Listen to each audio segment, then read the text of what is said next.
تک ہمارا یہ رمضان کمپلیٹ ہوتا ہے یہ سارے مسائل انشاءاللہ آپ کو زبانی یاد ہو جائیں گے. اور میری عادت ہے کہ میں الجھاتا نہیں ہوں, میں مسائل ہمیشہ وہ بیان کرتا ہوں کہ آپ اگر ایک سال کے بعد بھی آپ کو یاد آئے گی تو آپ کو یاد آئے گا کہ یہ مسئلہ مولانا نے بتایا ہوا ہے. اب اس میں جو حکمت ہے وہ سمجھنے کی کیا ہے؟ زکوٰۃ ادا کرنے سے مال پاک بھی ہوتا ہے اور مال محفوظ بھی ہوتا ہے. قرآن اور حدیث کے حکم کا جو مفہوم ہے, قرآن اور حدیث کے مفہوم کا جو قرآن اور حدیث کا جو کنکلوژن ہے پورے ان آیات اور احادیث سے, وہ یہ کیا ہے کہ جو بندہ اپنے مال سے زکوٰۃ نکالتا ہے اس کا مال اس سے پاک بھی ہو جاتا ہے, اس مال کو اللہ تعالیٰ محفوظ بھی کر لیتا ہے, اور اس نے 100 میں سے کتنے % زکوٰۃ ادا کی؟ 2.5%. اور خدا بند قدوس اس کو 1 روپے کے بدلے میں 10% اس کو اللہ تعالیٰ واپس عطا کرے گا. اور کہاں سے عطا کرے گا؟ حدیث کے اندر آتا ہے اللہ تعالیٰ اس بندے کو وہاں سے رزق عطا فرمائے گا کہ اس کے وہم و گمان میں بھی نہیں ہوگا کہ یہ کدھر سے آیا ہے. بندہ سوچ بھی نہیں سکے گا, غیر سے اللہ تعالیٰ اس کے لیے اسباب پیدا کر دے گا, اللہ تعالیٰ اس کے لیے سبب پیدا کرے گا. زکوٰۃ سے مال پاک بھی ہوتا ہے, مال محفوظ بھی ہوتا ہے. اور فرمایا فطرانے سے کیا ہوتا ہے؟ فطرانے سے فرمایا تمہارے اعمال محفوظ ہوتے ہیں.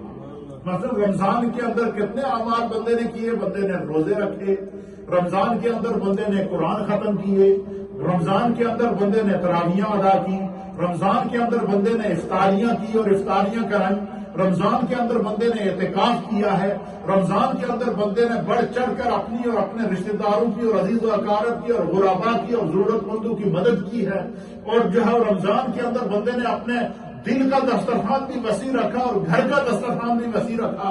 بندے کی جو ہے وہ رمضان کے اندر اس کی سوچ فکر اور خیال اللہ کی بارگاہ کے اندر وسیع ہو جاتا ہے. اور یہ قدرتی ہے, میں آپ کو بتاؤں یہ ہمارے بس کی بات نہیں ہے. بظاہر ہم میں سے ہر ایک اگر اپنی کنڈیشن کو دیکھے تو بظاہر ہم سوچتے ہیں کہ ہمارے تو چھوٹے چھوٹے دل ہیں, چھوٹی چھوٹی سوچیں ہیں, اور لیکن جب رمضان کا مہینہ آتا ہے نا تو ہر آدمی کا دل وسیع ہو جاتا ہے یا نہیں ہو جاتا؟ یہ خدا نے برکت رکھی ہے اس میں.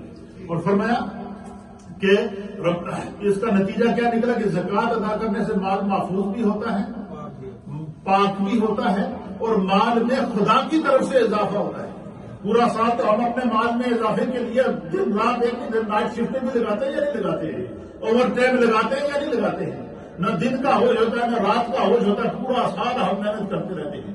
لیکن سال کے بعد جب اپنے مال سے زکوٰۃ نکالو گے, اللہ نے فرمایا کہ 2.5% تم نے غریب کو دینا ہے, ضرورت مند کو دینا ہے, مسکین کو دینا ہے, اور اس کے جو مصارف بیان کیے ان کو آپ نے ادا کرنا ہے. تو خدا بندے قدوس سے میں نے کل آپ کے سامنے آیت پیش کی تھی, ایک نیکی کا بدلہ اللہ تعالیٰ 10 گنا بڑھا کر دے گا, اور رمضان میں کی ہوئی نیکی وہ 70 گنا بڑھ جاتی ہے. رمضان میں اس لیے ہمارے فقہاء نے, محدثین نے, مفسرین نے اور ہمارے جو اکابرین جو بڑے بڑے بزرگ گزرے ہیں نا, وہ نیکیوں کے مسئلے میں بڑے حریص ہوتے ہیں.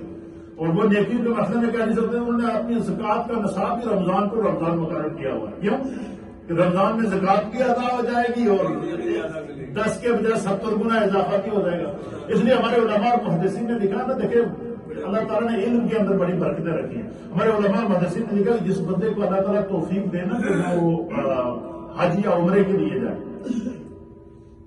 تو فرمایا کہ اس کو زیادہ سے زیادہ پتہ کیا کرنا چاہیے, وہاں جا کر نوافل ادا کرنے کے بجائے ایک تو زیادہ سے زیادہ وہ طواف کریں, اور اس کے علاوہ وہاں پر حرم شریف کے اندر, حرمین طیبین کے اندر بندے کو زیادہ سے زیادہ قضا نمازیں ادا کرنی چاہیے. اور اس کی حکمت کیا بیان کی ہے ہمارے علماء نے, محدثین نے؟ اس کی حکمت یہ بیان کی کہ بندہ تو خطا کا پتلا ہے, خطا کار ہے, سستیاں ہم پورا سال نمازوں میں بھی کرتے رہتے ہیں, اعمال میں بھی کرتے رہتے ہیں. فرمایا جو بندہ حرم میں ایک نماز ادا کرے گا, اللہ تعالیٰ سے ایک نماز کے بدلے 1,00,000 نماز کا ثواب عطا فرمائے گا. جو مسجد نبوی میں ایک نماز ادا کرے گا اسے ایک نماز کے بدلے 50,000 نمازوں کا ثواب عطا کیا جائے گا. اور جو مسجد اقصی میں نماز ادا کرے گا اسے ایک نماز کے بدلے 25,000 نمازوں کا ثواب ادا کیا جائے گا.